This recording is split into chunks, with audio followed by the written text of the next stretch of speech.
What if your entire life is shattered not by an enemy, but by the one you share your bed with? Imagine living in the illusion of a perfect family, only to realize you're being slowly poisoned, driven to madness, all so they can take everything you hold dear. In this story, there are no heroes, only deception, fear, betrayal, and one terrifying secret that will surface unexpectedly. Watch until the end. What awaits you will turn your world upside down. It was early spring. A bright day, with raindrops gently tapping outside the window. The apartment smelled of apple pie and fresh laundry. Elara stood at the ironing board, mechanically pressing her husband's shirt. She had done it hundreds of times, and at that moment, it seemed like everything was fine. But beneath that tranquility, the whisper of looming betrayal was already tearing through her peace. The day seemed ordinary. Her husband, Julian, was a successful editor, respected, reserved. People said he never looked at other women, even though dozens of bright, beautiful, ambitious women worked under his guidance. Elara wasn't jealous. It simply never occurred to her. They met back in university. She was a photography student. He was a rising star in journalism. They bonded over a shared passion for reporting, long conversations about their profession, challenging shoots, and late-night drives around the city. Everything was like a movie, a whirlwind romance, marriage, career, success. But there were scars. Elara remembered the pain of that pregnancy, which ended too soon. A tiny baby, born in the 6th month. She heard a faint whimper, then silence. They said her heart gave out. They said the baby died. Elara believed them. They didn't show her the body. They simply informed her that it was over. Julian buried the little girl without her. She wept at the small mound without even a photograph. Elara tried to return to her profession, but her heart ached. She couldn't bring herself to look through a lens again. All her subjects seemed empty to her. Eventually, Julian suggested she quit her job. "Rest," he said. "You're too exhausted. Focus on the home." And she agreed. Without a fight. Years passed. Julian built his career, coming home tired, sometimes late. But Elara suspected nothing. She brewed his coffee, ironed his shirts, washed his socks, and thought everything was fine between them. Sometimes his mother Eleanor would visit, smiling sternly, saying how lucky her son was to have Elara as a wife. Elara took it for granted. Everything felt frozen in time. Then suddenly, one casual evening, Julian received a call. His expression grew wary. He said it was his mother. "I'll have to stop by. She ran out of medicine." The words were mundane, but the intonation, it was different. When he left, Elara felt a tremor of unease. Something had caught her attention. She approached the bathroom door where he had gone to talk. Her friend was lying. She felt it. Too confident a gaze. Too perfect words. That evening, Elara went to bed alone. Julian said he would be late due to a meeting. She waited. For a long time. An hour. 2. When she heard footsteps in the hallway, she pretended to be asleep. "Yes, she knows nothing," Julian whispered into his phone, standing in the hallway. "Everything's going according to plan. As long as she's drowsy and confused, we can meet freely. Yes, but divorce isn't possible yet. I need her to sign over the apartment. Then, we can." Elara heard. Every word pierced her brain like a nail. He lied. He cheated. He played a game. And he had a plan. To eliminate her. Not physically, mentally. To drive her mad. To convince everyone she was insane. To drug her tea. To frame her. To break her. To isolate her. Elara slowly opened her eyes and understood a new game had begun, where the stakes were her sanity and her life.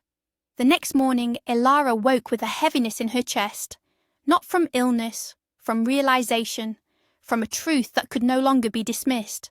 Recalling everything she'd heard, every intonation, every phrase from Julian, she felt the ground slip from beneath her feet.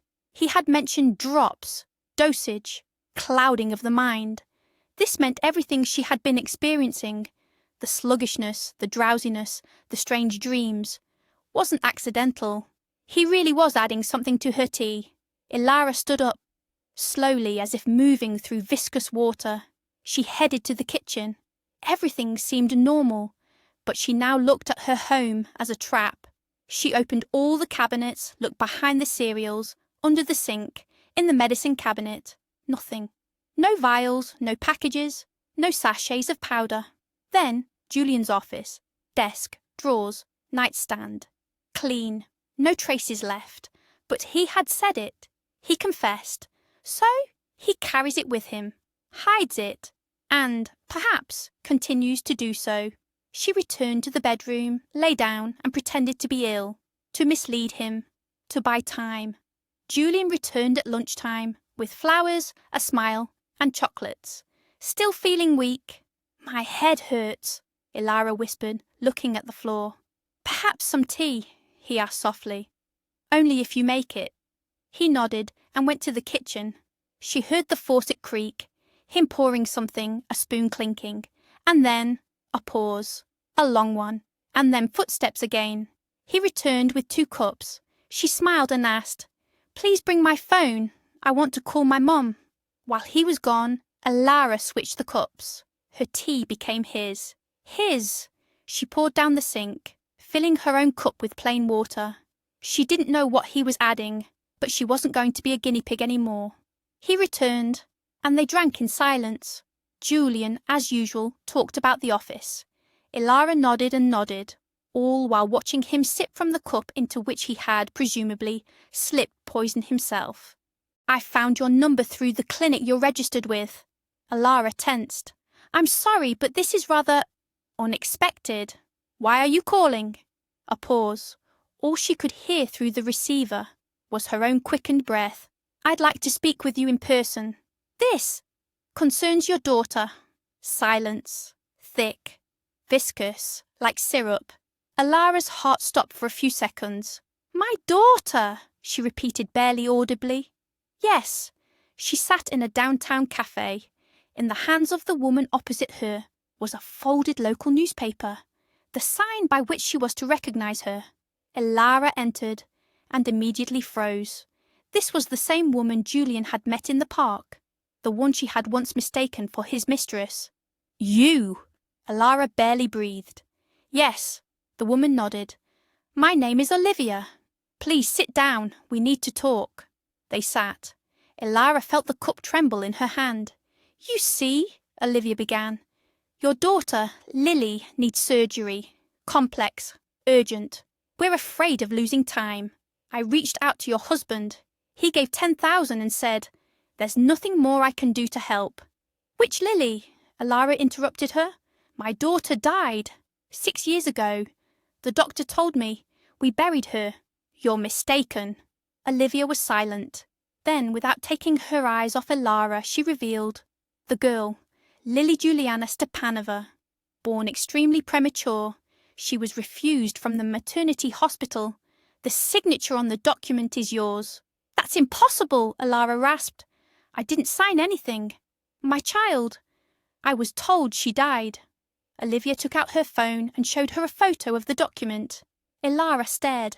Surname, first name, patronymic, the signature seemingly hers, but not her handwriting.